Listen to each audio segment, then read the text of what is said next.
একদিকে মন্দির আর ধর্মীয় ঐতিহ্যের শহর কালনা, আর একদিকে আনন্দ, ভালোবাসা আর প্রাচীন ইতিহাসের শহর কলকাতার বন্ধুত্বের কথা আজ আপনাদের শোনাব।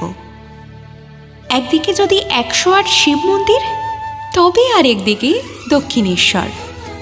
একদিকে চৈতন্য মহাপ্রভু, তো আর একদিকে রামকৃষ্ণ বিবেকানন্দ। একদিকে গ্রাম বাংলার সোনার ফসলের ওপর থেকে বয়ে আসা মিঠে বাতাস, আর অপরদিকে জমজমাট দুর্গাপুজো আর জমিয়ে বিরিয়ানি। এই গল্পের শুরু থেকে শেষটাও ঠিক এমনই অদ্ভুত মেলবন্ধনে তৈরি। বিপরীত প্রান্তে থাকা দুটো প্রাণ আর তাদের ভালোবাসার গল্পের সাক্ষী এই দুটো শহর। তাহলে শুরু থেকেই শুরু করা যাক। তখন মেয়েটার ভীষণ কাজের চাপ। শিল্পী কি না, সে তখন ইউটিউব নিয়ে ভীষণ ব্যস্ত, স্বপ্নের পেছনে ছুটে বেড়াচ্ছে। সেই সময় তার মধ্যে ঠিক ছোট্ট একটা ফোন কল। হ্যালো, আপনি কি আমার মিউজিক অ্যালবাম প্রজেক্টের পোস্টারটা করতে পারবেন?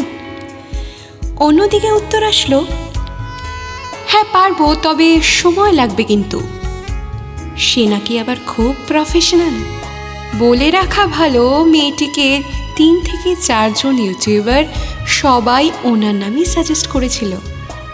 শুরু হলো কাজের জার্নি। এইভাবেই চলতে থাকে হারমোনিয়াম আর কম্পিউটারের যুগলবন্দি। এরপর কাজের সূত্র ধরেই ধীরে ধীরে হোয়াটসঅ্যাপে কথা বলা শুরু হলো তাদের। গুড মর্নিং, গুড নাইট, এই এসএমএসগুলো দুজনের অভ্যাসে দাঁড়িয়ে গেল। তারা জানতই না একটা অজানা বন্ধুত্ব তাদেরকে গ্রাস করছে ধীরে ধীরে। তারপর আবার কি, ছেলেটির মনে তৈরি হওয়া দেখা করার ইচ্ছেতে মেয়েটিও সাথ দিল। কথা মতো কিছুদিন পর একদম সামনাসামনি প্রথম দেখা। এক দেখাতেই ছেলেটি কলকাতার মেয়েটিকে তার পছন্দের মানুষগুলোর তালিকায় জুড়ে নিয়েছিল। প্রথম দেখার সে সময়টা ছিল ছবির মতো। তুমি বৃষ্টি চেয়েছো বলে কত মেঘের ভেঙেছি মন, আমি নিজের বলতে তোমায় চেয়েছি।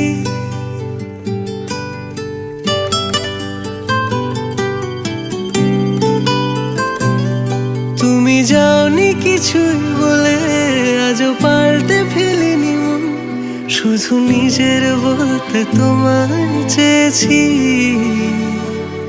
তুমি জানতেই পারো না তোমায় কত ভালোবেসেছি। ও তুমি জানতেই পারো না তোমায় কত ভালোবেসেছি।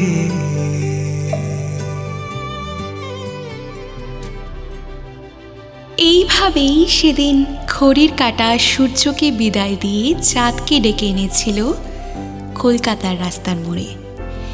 চায়ের চুমুকের মিষ্টি নেশা আর ফুচকার টক জল মিলিয়ে গল্প লিখেছিল মিষ্টি সম্পর্কের। শুধু সেদিন ছেলেটার বুকের ভেতর ঢিপ ঢিপ শব্দটা কিন্তু তখনও মেয়েটার কাছে অজানাই ছিল। কম্পিউটারে মুখ গুজে থাকা ছেলেটা সুর সাধা মেয়েটার প্রতি এক অমোঘ অজানা মায়ায় জড়িয়ে পড়ছিল একটু একটু করে।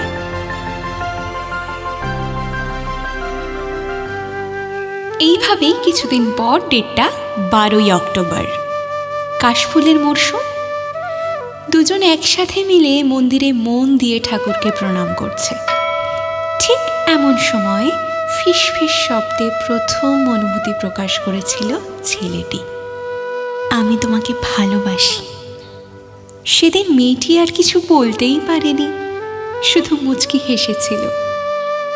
সেই দিন দুজনেই ঠিক এইভাবেই পেয়েছিল তাদের এক আকাশ সমান নিষ্পাপ বিশ্বস্ত বন্ধুত্ব আর ভালোবাসার নতুন আস্তানা।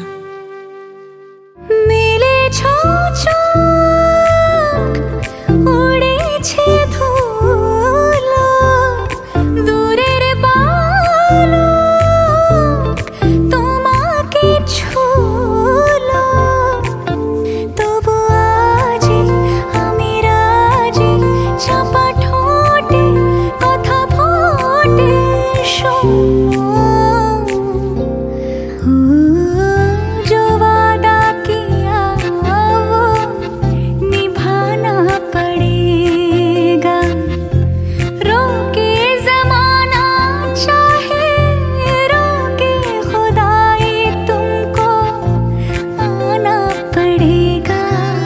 এই দুই শহরের দুটো ভিন্ন চিন্তাভাবনার মানুষের গন্তব্যটা আসলে অন্তহীন ছিল।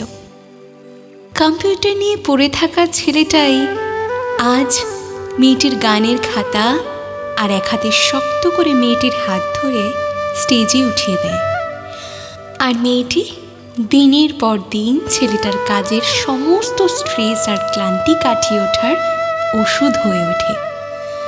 ভীষণ লিমিটেড কথা বলা ছেলেটাই মিষ্টি মেয়েটার গলার স্বর শুনে পার করে দেয় ঘন্টার পর ঘন্টা।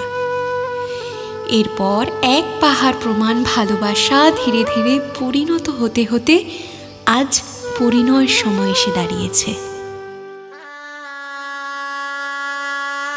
আজ তাদের সম্পর্কের বুনিয়াদ অনেক শক্ত। পাশাপাশি থেকে পথ চলার অঙ্গীকারে আজ তারা ব্রতী।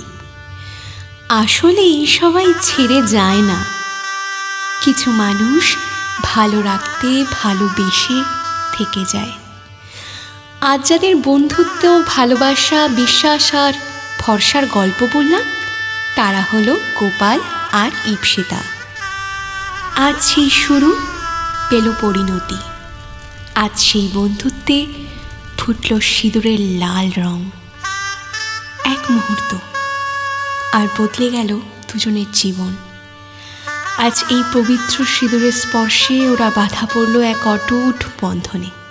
আজ তারা একসাথে বিশ্বাসের বন্ধনে, আশীর্বাদের ছোঁয়ায় দুটি প্রাণ যেন এক গল্পের চিরন্তন অধ্যায়।